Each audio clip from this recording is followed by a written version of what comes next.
अरे तुमची आवश्यकता कधी असते? सामान्य माणूस दुःखात असतो तेव्हा तुमची आवश्यकता असते।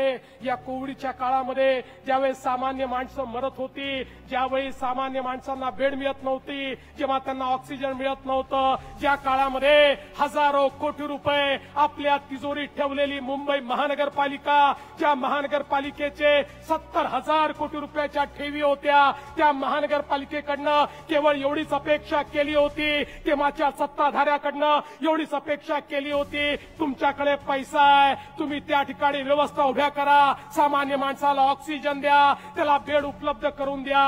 पण त्याच्याही मध्ये यांनी आपल्या नातेवाईकांना कंत्राट दिली आणि यांच्या नातेवाईकांना माणसं मारली।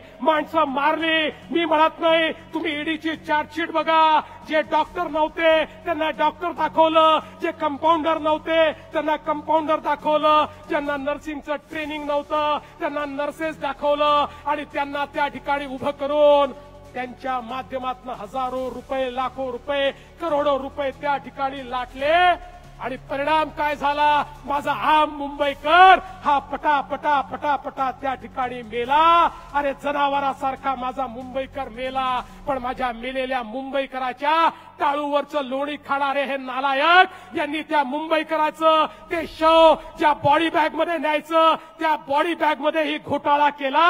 हे कफन चोर या ठिकाणी आम्हाला काय सांगणार?